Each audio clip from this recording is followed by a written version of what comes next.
don't take it off too soon and give up that control, Andrew and Rhiannon. Aw, and look at little Archie there, too. Both of them demon cute. dog there. Come on. Ralphie's so cute. That's what's making news in America this morning. Have a great weekend.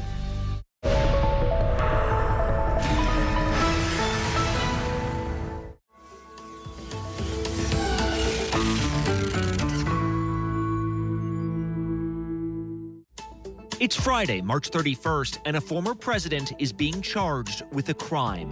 We start here.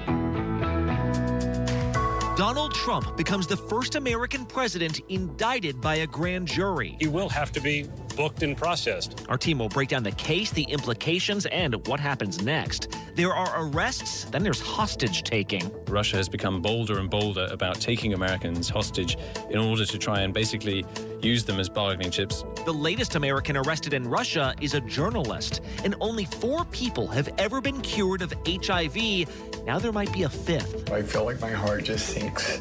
I wasn't ready to die. In an exclusive interview, a patient describes to ABC how he beat back the virus. From ABC News, this is Start Here. I'm Brad Milkey.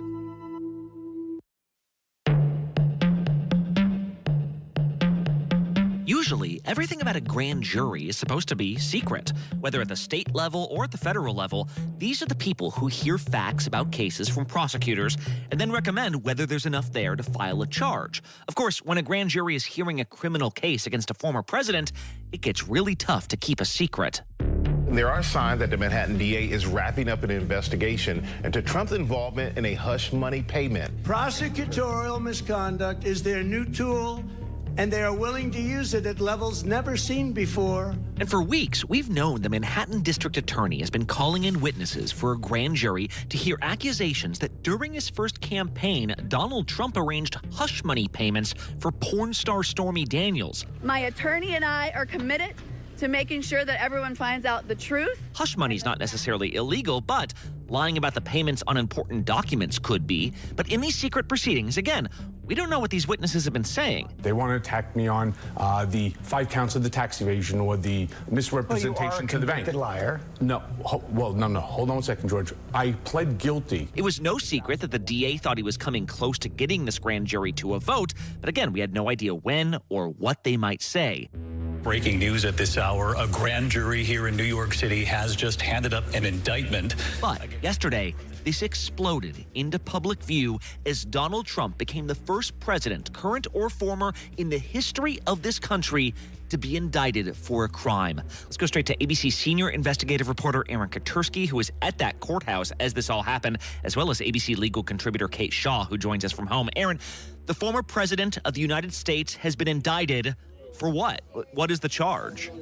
We don't know, Brad, because the indictment remains sealed until former President Trump appears here in Lower Manhattan at court to be arraigned. And at that point, the charges will be unsealed, but only at that point. We know, though, that the grand jury had been hearing evidence about whether Trump falsified business records when he allegedly logged the payments to Stormy Daniels, reimbursed his lawyer, Michael Cohen at the time, who actually wrote the check, as legal expenses, routine legal expenses, as part of a retainer agreement. And Cohen has said there was no retainer agreement. These weren't legal expenses. These were payments meant to protect his political campaign from potentially embarrassing revelations about an alleged affair, which Trump has denied. Trump has said he wasn't trying to protect the campaign, Brad. He was trying to protect his family, his wife, his young son, Barron, from these embarrassing details that Stormy Daniels may have had to offer. And that's why the hush payment was made. And Aaron, like, nobody knows the New York court system better than you. That's like, you know, all the investigative stuff, but you also just know New York City crime rules. Does Trump get, like, arrested right now? Does he go to booking? I mean, how does this work? Every white-collar defendant in New York is given the opportunity to present himself at court, a surrender. And that's what the Manhattan DA's office and Trump's legal team is working on. It'll be early next week. Tuesday is the likely day, we're told, Brad. And at that point, he will have to be booked and processed, perhaps fingerprinted and photographed, although his picture's everywhere and Trump's fingerprints are on file because he used to have a gun permit in New York. So we don't know how many of the formalities they'll do. The one thing that is certain is that he will have to appear in an open courtroom in front of a judge to enter a plea to these charges. And in all likelihood, that will be not guilty, because in speaking to his lawyers, they say they plan to vigorously defend what they call a political prosecution. But just to hear you say photograph, like we're talking about a mugshot of a former American president is what like may or may not happen. So let me bring in Kate Shaw, our legal contributor. Kate, like deep breath, how unprecedented is this? What's going through your mind? I'm going to say something a little bit counterintuitive, which is it is totally unprecedented, of course, to indict a former president and a leading presidential candidate. But we have a long tradition in this country of indicting former senior officials of various sorts. So I'm from Illinois. 4 of our last 7 governors have gone to prison. Governors go to jail and prison all the time. Members of Congress, former and even current, former federal judges. So we actually do have a system of justice that takes the position that no one is beyond the reach of the law. But of course, it is the case that the president is unique in our political system, and we have not had a president in this position. But I think the fact that we have had many other very senior office holders face justice and the system has held actually should provide some comfort that we have a system of justice that is prepared to handle this, although there's nothing quite like it that we have ever seen before. Well, from a legal standpoint, Kate, and this is just charge, right? This is not a conviction. There hasn't even been a trial. But does this look like a case that would result in a conviction? And if so, what is the charge he would even be convicted of? Here, too, I'm taking a cautious approach right now, Brad, because I do think we need to wait to see the indictment before we can really assess the strength of the case. We think we know that the heart of the charge is something like falsifying business records with an intent to defraud. So that's a misdemeanor, but it can be converted to a felony if the falsification is in furtherance of another crime. And we are all speculating about what that other crime might be. Could it be a campaign finance violation? Could it be a tax crime? Could it be something totally different that we just don't know about because the grand jury proceedings? Though, Kate? Are there state versions of that, or aren't those? Do you have to like make it a federal charge now? No, I mean, look. So this is a question that is part of the reason that this could be a very tricky and complicated case. If in fact the other crime is a federal campaign finance crime, Michael Cohen went to prison for federal campaign finance offenses, among other things, related to this scheme. But Trump himself was not charged by any federal prosecutors with any federal campaign finance violation. So it would certainly be novel for a state prosecutor to peg a state misdemeanor charge to a federal crime. It's just untested. We don't know what a court would make of it, but we don't know that's what the other crime is. It could be another state crime, which would, I think, put us in much more familiar legal terrain. Well, and that's why I'm asking, like, I'm not trying to be persnickety about this, but part of this seems to be that there is what some are calling like a novel legal theory that Alvin Bragg, the DA, could use here. And it sounds like it hasn't really been tested in ways that we've seen before. So, Aaron, what is Alvin Bragg's plan here as the DA? Since the misdemeanor of falsifying business records can be bumped up to a felony, I think it's likely the district attorney's office had a felony in mind. I think it is unlikely they would move to be the first office in history to prosecute a former American president on a misdemeanor charge. This case has been living in the DA's office for years. The prior DA went all the way to the U.S. Supreme Court twice to get hold of former President Trump's taxes. So it is also possible that the underpinning of a potential felony could be some kind of a tax charge. We just don't know yet.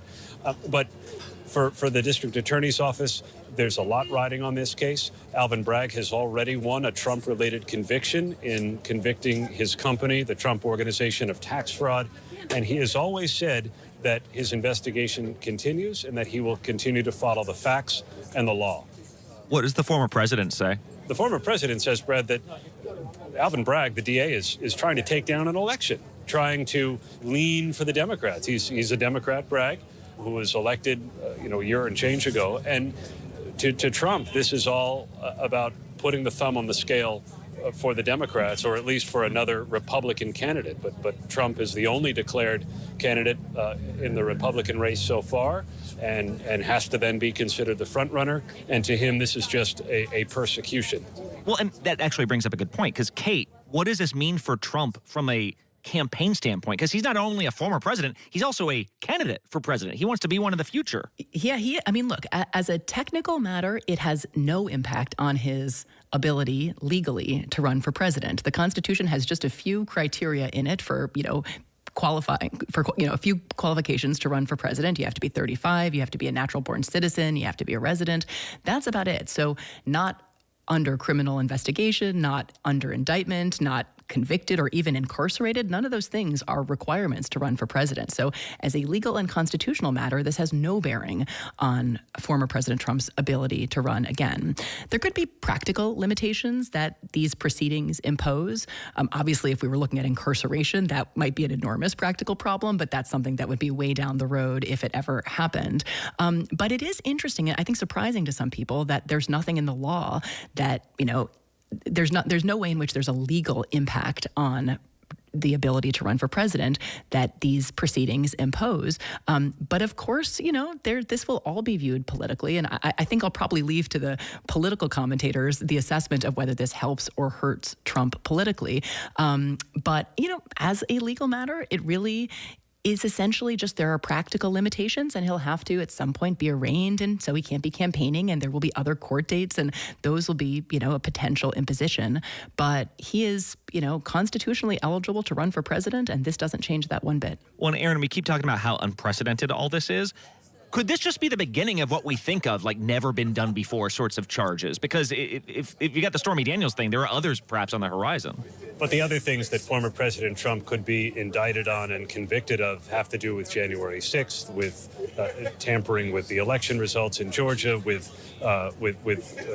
mishandling classified documents. And to the American public, those may seem like more urgent or consequential matters. But this was the case that was closest to resolution, and you could tell that it was on the mind of former President Trump at a rally in Waco, Texas, his first big campaign event of 2024. He was talking about the Manhattan District Attorney. And so whether it's for charges that seem like they will matter to national security and American democracy, or, whether they mattered to, in this case here, the 2016 election, the Manhattan DA didn't really seem to be thinking about those bigger implications. He's always said, you follow the facts and the law. Would anybody else get prosecuted for this in this particular way? The Manhattan DA says they bring a lot of falsifying business records cases, which they do, but not usually as a standalone charge against an individual. It's normally reserved for banks and companies. It sounds nice, Kate, to say like, hey, we would bring this anytime, so we're just going to do this in the order that the cases come up. Is that the way? I'm sure you're going to tell me that's the way it should be. And yet, if you have a case against the president, do you want it to be a slam dunk before you hear the other ones? I think that this is the way it should be. I think the Manhattan DA isn't and shouldn't be in the position of sitting down to think about what the right political sequencing of the various charges that are possible against President Trump, whether we're talking about the federal special counsel or the Fulton County, Georgia prosecutor or the Manhattan DA. I think that office should restrict itself to evaluating the evidence before it. And, people who have looked at this, the Times has looked pretty extensively at it, have concluded that this is not a novel charge that's an outlier charge where it looks like a stretch to charge former President Trump like this. It's relatively routinely brought. And so, as a political matter, of course, it could feel like a suboptimal sequencing or one that doesn't make a ton of sense because there are bigger stakes cases out there, at least investigations ongoing. But I don't think that's the right lens through which the Manhattan DA should be viewing, his job, his role. And so it seems to me that if that's been essentially put aside, then that's actually appropriate in the interest of justice. Hey, Aaron, last question. Does he now show up to trial? Like the whole thing you'd expect with any other defendant? That's what we're going to see? At this point, he's treated like any other defendant. Of course, he is not like any other defendant, Brad. So the security around here has been stepped up. The U.S. Secret Service is going to help arrange for his appearance. And should this go to trial, which would probably be no earlier than, a year or so from now, you could imagine all of that will have to be repeated with the security and the Secret Service and all of that. But the process is the same. And the first thing is to come in, enter a plea of not guilty, we expect, and then his lawyers are going to fight at every turn, filing motions, getting discovery evidence from the district attorney's office, and going through every usual step of a criminal prosecution. All right, Kate Shaw surrounded by her legal volumes. Aaron Katersky out there on the streets of New York. Huge moment here. Thank you both. Thanks, Brad. Thank you, Brad. Next time on Start Here, if you want to make a swap for your spies, you better charge some people with spying. Another American's been arrested in Russia after the break.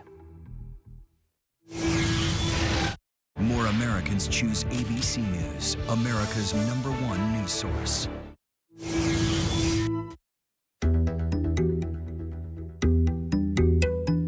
The Cold War has been over for decades, but in this new version, perhaps, of the Cold War, there is now a non-zero chance that an American enjoying some free time in Russia could get arrested and held as a prisoner. Really, hope is about expecting Paul to come home at some point and to see our parents again, which is really the goal. It happened to a former Marine named Paul Whelan, then another Marine veteran named Trevor Reed, then to even one of America's most high-profile basketball players, Brittany Griner. When you're sitting over there in your country, they haven't come to your rescue yet. She doesn't want to be forgotten. Reed and Griner have both been freed in prisoner exchanges, but yesterday, Russia detained another American, and this time it was an American journalist. Let's go to ABC's Patrick Reevell, who was based in Moscow for years. Patrick, who is this reporter, and why was he detained? Hi, Brad. Yeah, I mean, the name of this reporter is Evan Gershkovich, and he's a reporter with the Wall Street Journal.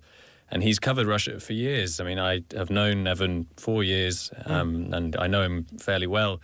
And he was arrested out in Yekaterinburg by Russia's FSB, who have accused him of espionage charges. Press Secretary Karine Jean-Pierre says in a statement, quote, "The targeting of American citizens by the Russian government is unacceptable. We condemn the detention of Mr. Gershkovich in the strongest terms." At the moment, the details are pretty scant. The FSB haven't provided any evidence, and they claimed that he was collecting classified information about a defense enterprise linked to Russia's military-industrial complex, and said that he was doing so on the behalf of the United States.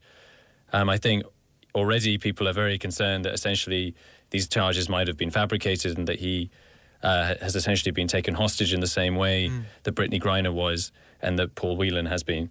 Yeah, I was going to ask, how does this compare to other, I guess, recent high-profile detentions, and does it tell us anything about Russia's objectives here? Right now, this has all the hallmarks of those other detentions. In particular, it's extremely similar to the case of Paul Whelan, the former American Marine, who was seized by Russia and also charged with espionage back in 2018.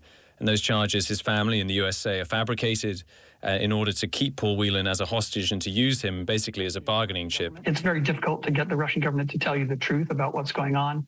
Unless they want to. And we've seen this in recent years, that Russia has become bolder and bolder about taking Americans hostage in order to try and basically use them as bargaining chips, to try and trade them for Russians who are held in America. And I think the fear is now that this is exactly what has happened to Evan, that they have decided to seize him. But as you say, this is also the first time that Russia has felt strong enough to go after an American journalist in many, many years. In the cases that we've seen previously, it's taken months, and in Paul Whelan's case, years, and he still hasn't been freed. Right. And the fear is that this could go on now for months and perhaps years, because the espionage charges that Evan faces carry a maximum sentence of 20 years in prison. Evan could find himself trapped in Russia.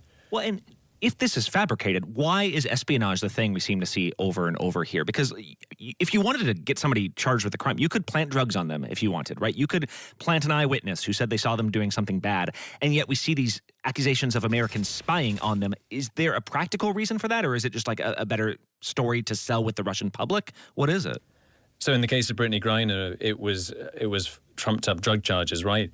And in the case of Paul Whelan, it's espionage charges. And the main reason to use espionage charges is that they have extremely long prison sentences and also are very severe. And in theory, the Russians believe that means that they can then press for someone more important, who the U.S. holds. But I think also, instead of getting back a drug dealer or something, you could get back a spy, like a real spy, a Russian spy that was convicted of spying. Now that's sort of a like-for-like trade you could make. Exactly. And I mean, I think the other thing is that what Evan is accused of is supposedly collecting classified information about defense enterprises. And one of the people that Evan met with while he was out there, according to this person anyway, is a local lawmaker out in Yekaterinburg who claims that Evan basically interviewed him, and during the interview asked questions about defense enterprises, asking things like, have they changed since the war in Ukraine began? And of course, these are normal journalistic questions, but in Russia, that can be presented now as basically spy work. And the problem, obviously, is that anyone in Russia, any Western journalist there now, is at risk of being accused of espionage and can be taken. And ultimately, you know, if they want to take you, they can. I mean, they will fabricate charges against you and they will take you. So when the war in Ukraine began, most Western reporters left because there was this fear for their safety and this fear that they might be taken hostage by the Russian regime. And the fear is that that is exactly what has happened to Evan, that he has now been targeted. There are still Western journalists working in Russia, and they come in and out. But already there was this sense that it was no longer possible to feel secure working in Russia. And so obviously this is being taken as a message. It's meant to scare people. And yeah, the question is, will that make it even more dangerous to cover Russia on the ground, and also simply will just intimidate people and mean that no one really wants to risk being there?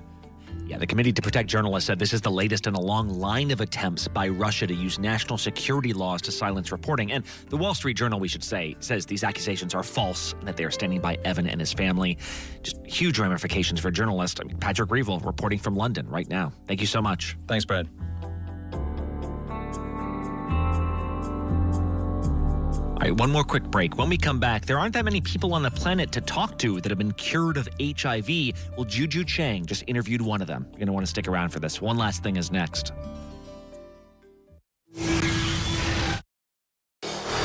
America's #1 news, ABC News. Most watched, most trusted, and streaming live to you anytime, anywhere, and free. This is ABC News Live, America's #1 streaming news, free to you 24/7. Watch America's #1 news whenever you want it, wherever you are, anytime. ABC News Live, streaming live and free on all platforms. And one last thing. We've spent decades holding charity events hoping to find a cure to HIV. But in what's perhaps one of the biggest stories of the last 50 years, this disease has been effectively halted in more and more people. Preventative medications and treatments have revolutionized what it means to live with HIV.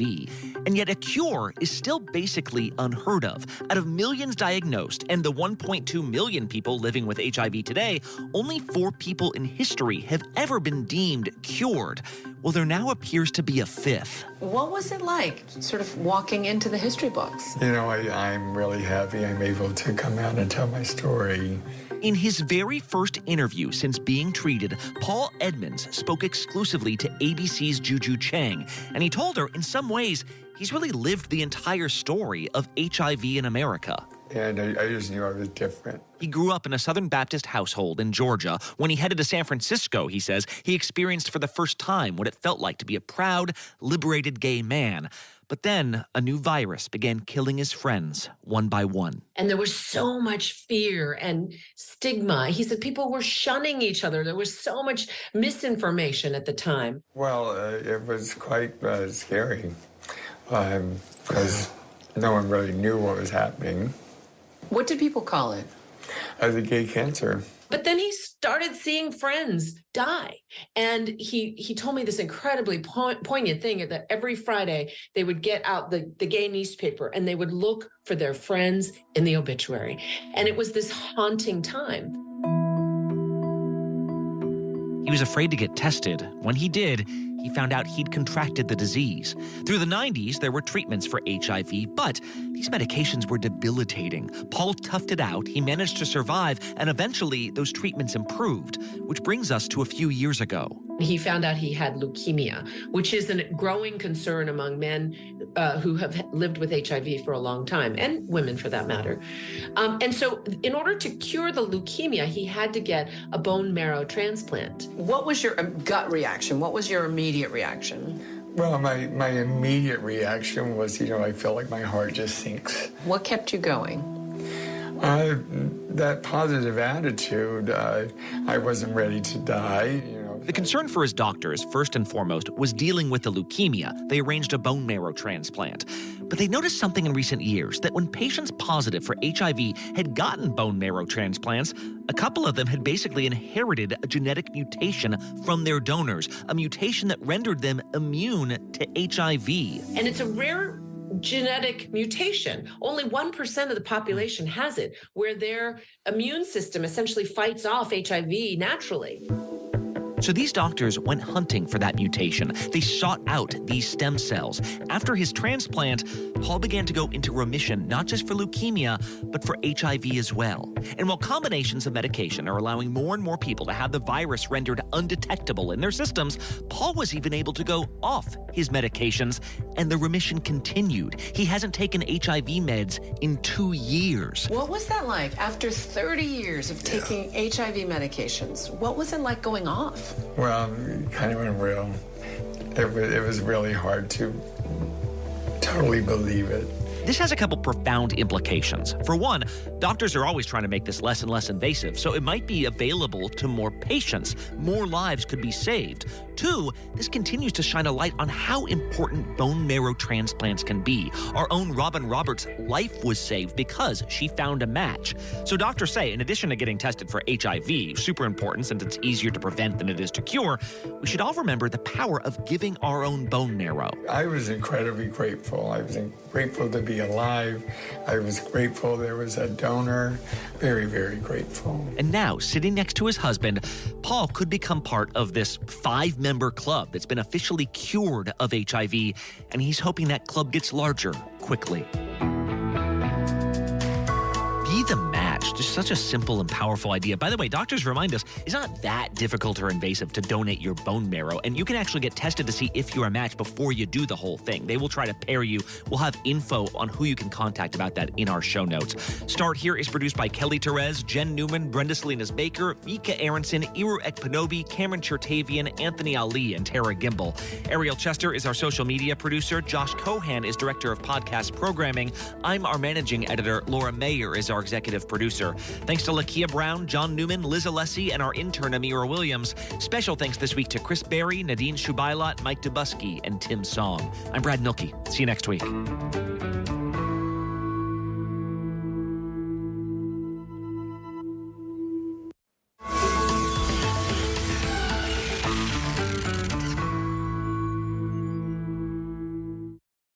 This is ABC News Live. The crush of families here in Poland. At refugee centers in Putin's Russia. On the ground in Ukraine. Close to the front line. From the capital. Destructive Cat 4 storm. Here along I-5. Boston is in the bullseye. Let's go. ABC News Live, America's #1 streaming news. Anytime, anywhere. Streaming 24/7 straight to you for free. Thank you for making ABC News Live America's #1 streaming news. University of Utah senior Lauren McCluskey repeatedly asked for help. It was like getting hit by a baseball bat. You have a powerful institution. And you have the audacity to try to cover your ass. Tonight.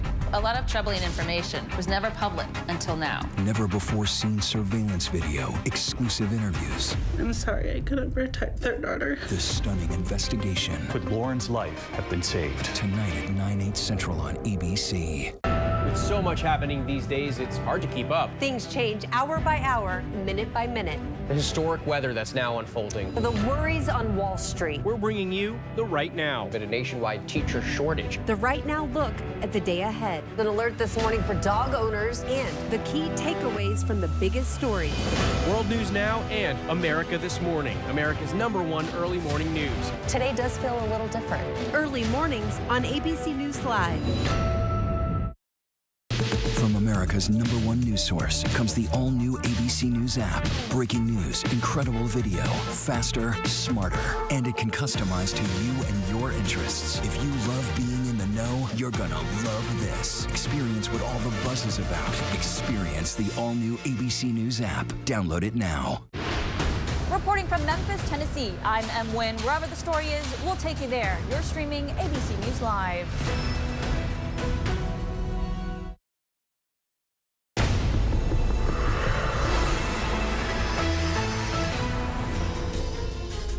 Hi, I'm Diane Macedo. We want to get right to our top story today. Former President Trump is firing back after a Manhattan grand jury voted to indict him. It's the first time in history a former president has been charged with a crime. We don't know the exact charges yet, but they're related to the $130,000 hush money payment made to porn star Stormy Daniels before the 2016 election. The former president tells ABC News the indictment is an example of political persecution, calling it an attack on our country. Sources tell ABC News Trump is expected to turn himself in as early as Tuesday. Chief Washington correspondent Jonathan Karl has the latest. It's an historic first. A former president indicted, a current presidential candidate to face criminal charges against the backdrop of a presidential campaign. Multiple sources tell ABC News the grand jury voted to indict Trump on charges in connection with a hush money payment made to porn star Stormy Daniels shortly before the 2016 presidential election. The details of the charge and the indictment itself remain under seal until Trump is arraigned in court. The investigation by Manhattan District Attorney Alvin Bragg has focused on the $130,000 paid to Stormy Daniels to conceal the alleged affair, and whether documents were falsified and campaign finance laws violated. Trump's former lawyer, Michael Cohen, admitted to helping arrange the payment and was among those who testified to the grand jury earlier this month. This is not revenge, right? What this is about accountability. He needs to be held accountable for his dirty deeds. Cohen pleaded guilty to federal campaign finance violations in 2018 related to the Stormy Daniels payment and also to lying to Congress on another Trump matter. Cohen spent more than a year in prison and another year and a half in home confinement. In recent weeks, the former president has repeatedly lashed out at the New York district attorney, warning of potential death and destruction if he was indicted, and urging his supporters to protest. From the beginning, it's been one witch hunt and phony investigation after another. For the most part, Republicans, even some of Trump's potential rivals for the 2024 nomination, have had harsh words for the Manhattan district attorney and the indictment. The unprecedented indictment of a former president of the United States on a campaign finance issue is an outrage. Florida Governor Ron DeSantis blasted the indictment as un-American and went so far as to say he would not assist in any request to extradite Trump to face charges, although no such request has been made and Trump is expected to turn himself in. But one potential Republican presidential candidate, former Arkansas Governor Asa Hutchinson, recently said that Trump should drop out of the race if he were to be indicted. The former president's lawyers, though, are vowing to vigorously fight the charges in court. As for Donald Trump himself, he responded to the indictment with a lengthy written statement calling himself, quote, completely innocent and adding, quote, this is political persecution and election interference at the highest level in history. Trump's campaign has already started raising money off the news, asking supporters to send in, quote, any amount to help him fight the charges and get elected president again. Diane? All right, Chief Washington correspondent Jonathan Karl, thank you. And sources tell ABC News former President Trump has